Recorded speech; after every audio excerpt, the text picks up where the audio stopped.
Всем доброй ночи, дорогие друзья. Итак, я вам дарила очень много ритуалов, связанных с огнем, с отрушаном богов. Человечеству для жизни нужны были все 4 стихии. И начало человечества, оно связано с этими 4 стихиями. Чтобы быть здоровым, дышать, жить, человеку нужен был чистый воздух. То есть не засоренный, не загрязненный. Стихия воздуха. Чтобы прокормить себя, человеку нужна была земля. Он там сажал, он там разводил скот. Для скота нужны были пастбища. И вторая стихия – это земля. Чтобы можно было вообще выжить, жить, человеку нужна была вода, а именно пресная вода, реки. Реки – матери цивилизации. Именно возле рек люди строили города. Смотрите, все древние великие города, которые до сих пор есть, существуют, да или не существуют, неважно, все они строились возле больших рек. Стихия воды. Чтобы согреться, чтобы готовить еду, чтобы охранять себя, чтобы ночью отпугивать диких зверей. И много еще для чего человеку нужен был огонь. Огонь – это самая могущественная стихия, поскольку мы знаем, что светилы, космические светилы, они состоят из огня. Это огромные шары огненные, которые существуют в пространстве, в космосе. То же самое Солнце есть огонь. Не зря люди поклонялись огню, Солнцу, считая их божеством, потому как без этого огня вселенского ничего не могло бы выжить на этой земле. Если Солнце перестанет светиться хоть на секунду, мы все обледенеем здесь. Поэтому Солнце светит даже ночью. Имеется в виду, что греет нас даже ночью, в ночное время, и зимой, и летом, в любое время. Солнце греет, обогащает, дает жизнь всему живому на земле. Луна и та от Солнца получает свое свечение. Если кто не знает физику, откройте. И я много именно дарила ритуалов, потому как огонь – это очищающая стихия. Но в то же самое время во многих разных направлениях магии огнем можно было навести порчу, смотря куда ты нацеливаешь огонь. Огонь – это та стихия, которая может и убить, и спасти, как и любая другая стихия, собственно говоря. Это ярость, это страсть мироздания. И не зря во всех храмах богов зажигали отрушаны. То есть силы огня, энергии огня питали тех духов, которых призывали. Вечный огонь. Вечный огонь, он не просто так горит, не для красоты. На самом деле это языческая традиция. Вечным огнем обогащали души ушедших. Это дань памяти. Энергия огня давала им силу находиться между мирами. А иногда призывали их и зажигали огонь. Отсюда пошла традиция зажигать свечи. Это все я вам говорила, рассказывала и не раз. Я вам дарила много ритуалов, связанных с огнем, и очищающих, и призывающих богатство, и для просьбы, и для убрания как бы с пути всех препятствий. Если помните, каждый раз я вам объясняла, что огню нужно принести жертву, что-либо. Раньше приносили огню в жертву злаки, пиво, различные другие напитки спиртного характера, чтобы огонь разжигать.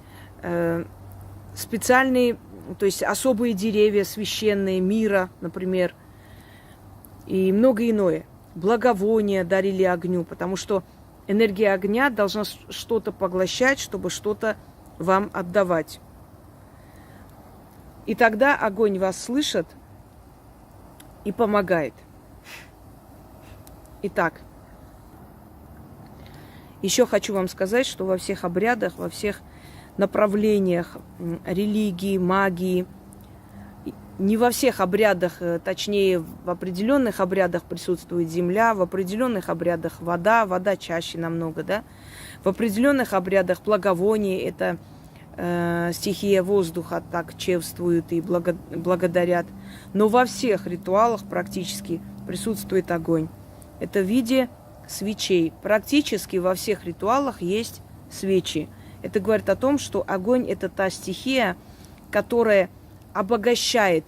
Для чего зажигаются свечи, дорогие друзья? Не только для красоты. Я говорю, что во многих моих ритуалах основной источник – это просто источник огня. То есть не столь важно иногда воск это или что-либо другое. Главное, чтобы был огонь. Я вам объясню. Когда вы призываете этих духов, они приходят, слушают вас, чтобы исполнить ваше желание. И огонь – это единственная, самая сильная стихия среди всех стихий, которая может обогатить этих духов энергией. То есть мы их должны покормить, как рабочих кормят перед тем, как они начнут вам строительство. Да? То же самое. Мы отдаем этим духам энергию, чтобы они могли исполнить то, что мы просим. И самая сильная энергия – это огонь. То есть они у огня берут эту энергию, которым кормятся, и после они могут исполнить наше желание. Сегодня мы с Яной сделаем жертвоприношение Атрушану и прочитаем 6 раз обращение к священному огню. 6 раз надо читать, и мы что, 6 будем читать? Нет, наверное, мы 6 раз не прочитаем, несколько раз прочтем, но читать нужно 6 раз. Можете зажечь этот огонь вокруг, как бы, и ходить вокруг, читать. Можете в маленькой такой емкости, вот этот, да, в котелке каком-нибудь создать этот огонь. То есть имею в виду, что в любом случае это не имеет значения. Если вы на даче, тем более вы можете это развести. Это просить у огня благословения и помощи в делах. Перед тем, как что-либо получить, проведите этот ритуал. Вы даже можете эту просьбу свою не озвучить, потому что эта сила огня, она и так вас услышит, поймет и придет на помощь. Но не забывайте отдать огню жертву либо пшеницу, либо овес, либо чечевицу, любую, да, злаковую, и спиртное. Ну, конечно, такое спиртное, чтобы оно разгоралось. Так вот, отдаете огню эту жертву и читаете. Снова кидаете, снова читаете. И в конце, в самом конце, выливайте туда спиртное. И все. И то, что вы запланировали в ближайшее время, то, что для вас очень важно, оно обязательно сбудется. Этот ритуал я назову «Батюшка огонь», потому что именно так на Руси обращались к огню, к стихии огня. Считали, что он как отец согревает, создает семейный уют, собирает вокруг семью и так далее. То есть он как отец семейства. Вот к нему и обращались. К воде обычно матушка вода. Да, мы очень, ну, я, по крайней мере, нигде не встречала батюшка вода, везде матушка вода.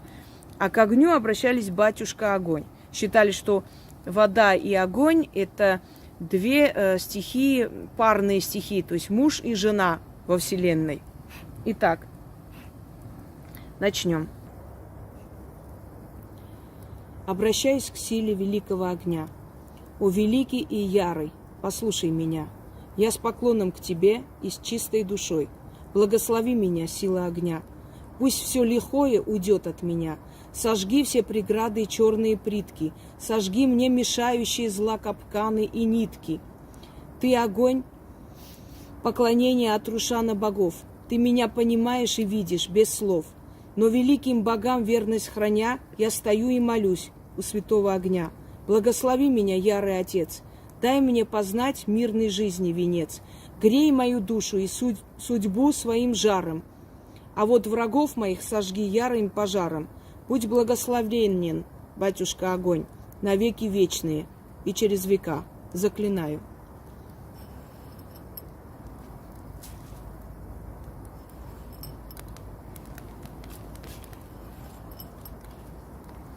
Прими мою жертву. Обращаюсь к силе великого огня, о великий и ярый, послушай меня. Я с поклоном к тебе и с чистой душой. Благослови меня, сила огня, пусть все легкое уйдет от меня. Сожги все преграды и черные притки, сожги мне мешающие зла капканы и нитки. Ты огонь поклонения от Рушана богов, ты меня понимаешь и видишь без слов.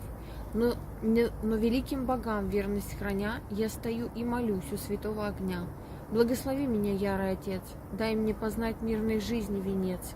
Грей мою душу и судьбу своим жаром, а вот врагов моих сожги ярым пожаром. Будь благословенен, батюшка огонь, навеки вечный и через века, заклинаю.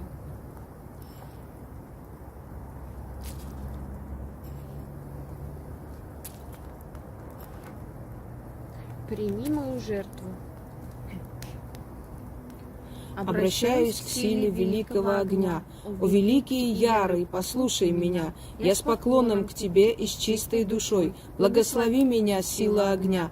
Пусть все лихое уйдет от меня. Сожги все преграды и черные притки. Сожги мне мешающие злокапканы и нитки. Ты огонь поклонения от Рушана богов. Ты меня понимаешь и видишь без слов. Но великим богам верность храня, я стою и молюсь у святого огня. Благослови меня, ярый Отец, дай мне познать мирной жизни венец. Грей мою душу и судьбу своим жаром, а вот врагов моих сожги ярым пожаром. Будь благословенен, батюшка огонь, навеки вечные и через века. Заклинаю. Прими мою жертву. Прими мою жертву. Прими мою жертву. Прими мою жертву. Прими мою жертву. Прими мою жертву. Аккуратно.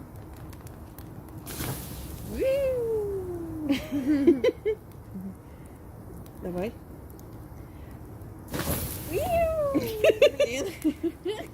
И удавил.